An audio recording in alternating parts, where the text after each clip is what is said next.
전 세계 5성급 호텔의 욕실, 그리고 미국 백악관의 화장실, 이 두 공간에 공통으로 들어가는 이름이 있습니다. 병기 하나로 시작해서 150년 동안 단 한 번도 외부에 지배권을 넘기지 않은 기업, 그리고 미국 한복판에 도시 하나를 통째로 소유한 가문. 이들은 회사를 운영하는 것이 아니라 하나의 영지를 지배하고 있습니다. 양병기로 15조 원의 부를 축적한 은둔의 제국, 콜러 가문의 비하인드 머니, 지금 시작합니다.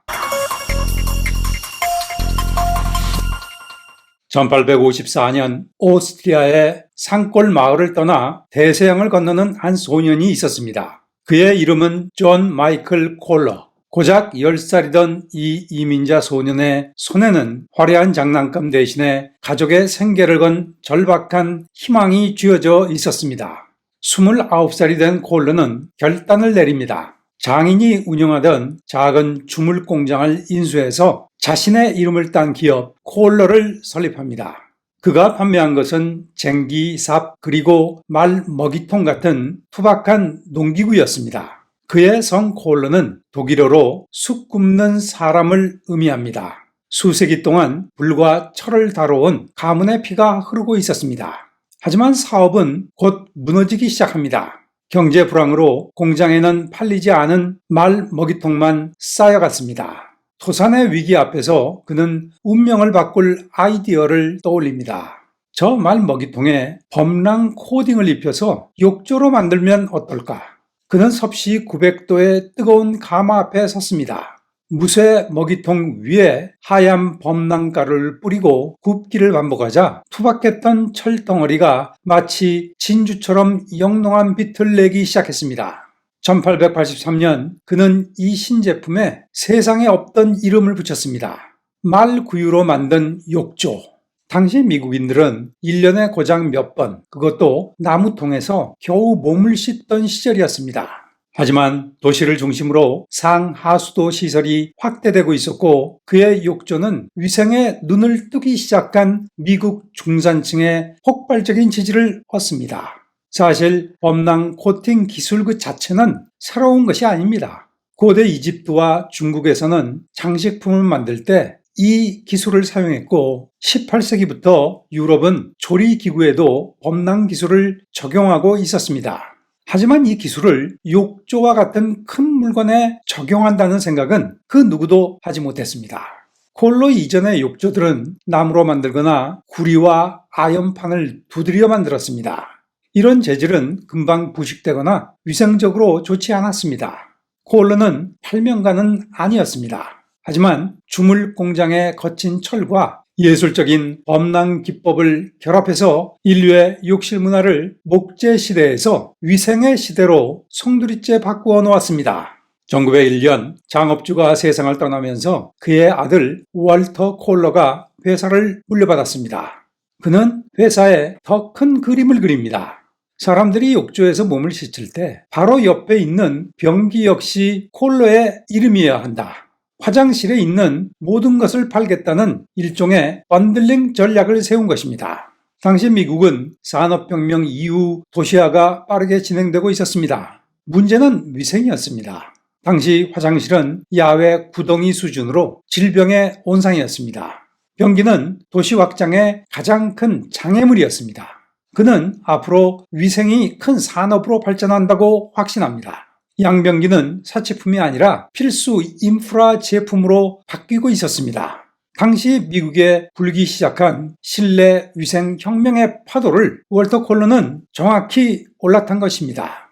1901년 콜러는 양변기와 세면기 신제품을 야심차게 출시합니다. 하지만 이 시장에는 이미 경쟁자가 많았습니다. 특히 아메리칸 스탠다드라는 막강한 공룡이 있었습니다. 당시 콜러는 위스콘신을 기반으로 주로 중소부 시장을 장악하고 있었다면 아메리칸 스탠다드는 피츠버그를 기반으로 미국 전국 네트워크를 이미 구축한 거대 기업이었습니다. 이 회사는 주로 세라믹으로 양변기를 만들었고 저가 양변기 시장을 지배하고 있었습니다. 후발업체 콜러는 깨달았습니다. 가격이나 기능으로 싸워서는 이들 경쟁자들을 이길 수 없다. 그는 누구도 시도하지 않은 길을 선택합니다. 병기는 더 이상 숨기는 물건이 아니라 집의 품격이 되어야 한다. 경쟁자가 흰색 병기를 대량으로 찍어낼 때 콜러는 건축가들을 찾아가 당신의 설계도를 완성할 마지막 퍼즐은 콜러의 예술적인 병기라고 설득했습니다. 1927년 콜러는 욕조, 양병기 및 세면대의 매칭 컬러 시리즈를 출시합니다. 대담한 파스텔 톤과 예술적인 무늬를 넣은 위생기기를 선보이면서 건축가와 인테리어 디자이너를 설득합니다. 건물을 설계할 때부터 콜러의 제품이 스펙에 들어가도록 유도하는 고도의 B2B 전략을 구사한 것입니다.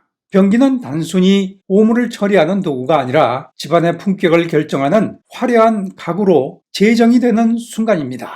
콜러의 럭셔리 전략은 적중했습니다.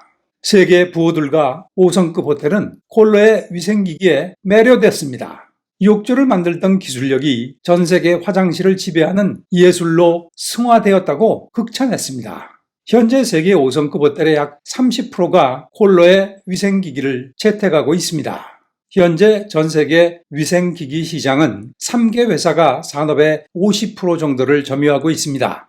콜러 그리고 나머지 두 기업은 토토와 릭실이라는 일본 기업입니다. 일본이 이 산업에서 두각을 보이는 이유는 일본의 도자기 역사와 목욕 문화가 있습니다. 과거 일본은 최고급 도자기 수출 강국이었습니다. 유럽 귀족들은 사스마 웨어나 아리타 웨어에 열광했습니다. 20세기 초 일본은 이 정교한 도자기 기술을 산업용 위생기기에 이식했습니다. 흙을 굽고 유약을 바르는 기술력이 곧 변기의 품질로 이어진 것입니다. 여기에 일본 특유의 결벽에 가까운 목욕 문화가 결합되면서 일본 위생기기는 단순한 도기를 넘어서 정밀기계로 진화했습니다. 토토는 세계 최초의 비데를 출시하면서 세계 비데 시장에서 압도적 1위이고요. 도쿄에 기반을 둔 릭실은 여러 회사가 합병을 통해서 만들어진 거대 기업으로 일본 내수 시장과 아시아 시장에서 막대한 점유율을 자랑합니다. 2013년 릭실이 콜러의 최대 라이벌이자 미국 양병기의 절대 강자 아메리칸 스탠다드를 인수한 사건은 미국인들에게 충격이었습니다. 이 사건은 콜러가 미국 제조업의 마지막 자존심으로 각인된 사건이기도 합니다. 월터 콜러는 병기만 만든 것이 아닙니다. 미국 위스콘신주 세보이건 카운티, 이곳엔 지도상의 지명이 아닌 한 가문의 이름으로 불리는 도시가 있습니다. 바로 콜러 빌리지. 럭셔리 병기로 콜러의 사업을 반석 위에 올려놓은 월터 콜러가 만든 도시입니다. 그는 훗날 위스콘신 주지사까지 지냈습니다. 단순한 기업가를 넘어서 사회 설계자를 꿈꾼 것입니다. 당시 미국 산업계는 노동운동으로 몸살을 앓았습니다. 그는 직원들에게 최고의 주거 환경과 복지를 제공하면 노조에 가입하거나 파업을 할 이유가 사라질 것이라고 믿었습니다. 유럽의 전원도시 개념을 도입해서 공장 바로 옆에 아름다운 공원과 주택가, 학교, 병원, 호텔을 세웁니다. 직원들은 콜러의 집에서 자고 콜러의 공장에서 일하며 콜러의 호텔에서 휴가를 보냅니다. 마을 전체를 콜러 회사의 자산으로 묶어서 가문이 대대로 군림할 수 있는 현대판 영지를 구축한 것입니다. 콜러 가문의 야망은 도시 건설에서 멈추지 않았습니다. 가문의 제3대 수장 허버트 콜러 주니어는 콜러 빌리지 근처에 버려진 채석장과 쓰레기 매립장을 사들여서 세계 최고의 골프 성지로 바꿉니다. 전 세계 골퍼들의 로망 휘슬링 스트레이츠와 블랙 울프런을 건설합니다. 휘슬링 스트레이츠는 라이더컵과 PGA 메이저 챔피언십이 열린 곳이고요. 블랙 울프런은 박세리 선수가 1998년 US 여자 오픈에서 맨발 투혼으로 우승했던 그 역사적인 골프장입니다. 럭셔리 골프장을 건설한 이유에 대해서 콜러 가문은 이렇게 설명합니다. 우리는 병기를 파는 것이 아니라 콜러라는 이름의 라이프 스타일을 판매하는 것이다. 골프장으로 콜러 제품의 럭셔리 이미지를 구축하겠다는 말입니다. B2B 영업을 주로 하는 콜러는 정기적으로 고객사 VIP들을 이들 명문 골프장으로 초청합니다. 하지만 1998년 가문 내부에서 반란이 일어납니다. 회사 경영에 참석하지 못한 수십 명의 친척들이 우리 지분을 현금으로 바꿔달라고 요구합니다. 이들은 회사를 주식시장에 상장하길 원했습니다. 하지만 허버트 콜러는 잔인할 정도로 단호했습니다. 100년을 지켜온 가문의 독점 경영권이 무너질 위기였습니다. 허버트는 이 갈등을 정면 돌파합니다. 엄청난 빚을 내서라도 이들이 보유한 주식을 모두 사들이겠다고 선언합니다. 문제는 주식 가격이었습니다. 허버트는 5만 2천 달러를 제시했고 친척들은 10만 달러 이상을 요구했습니다. 결국 소송전을 치렀고 반란군은 5만 2천 달러보다 좀 더 비싼 가격으로 주식을 매각하고 회사를 떠났습니다. 현재 콜러는 직계 가문이 지분 100%를 보유한 비상장 회사입니다. 다른 상장 기업이 주주들의 눈치를 보면서 단기 이익에 급급할 때 콜러는 이익의 90%를 재투자하고 있습니다. 이번 분기 적자가 나도 상관없다. 20년 뒤를 내다보는 최고의 제품을 만들어라. 이런 독재적인 소유 경영 덕택에 콜러는 150년이 지난 지금도 세계 1등 럭셔리 위생기기 업체가 된 것이라고 가문은 믿습니다. 현재 콜러는 제4대 데이비드 콜러가 CEO와 이사회 의장을 맡고 있습니다. 5대째 승계를 준비 중이라고 합니다. 콜러는 여러 점에서 독특한 미국 기업입니다.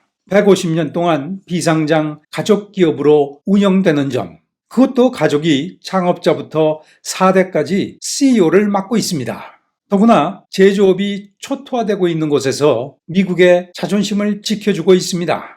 콜러는 연간 14조 원을 벌어들이는 거대 기업이지만 그 거대한 기계의 심장은 여전히 위스콘신의 작은 마을에서 뛰고 있습니다. 매출의 약 15% 정도를 차지하는 최고의 욕조와 변기는 아직도 위스콘신의 뜨거운 가마 속에서 생산됩니다. 누군가는 이들을 구시대적 영주라고 비판하지만 150년 동안 흔들림 없이 가업을 이어온 힘은 그 폐쇄적인 독립성에서 나온 것 같습니다. 오늘 영상 이만 마치겠습니다.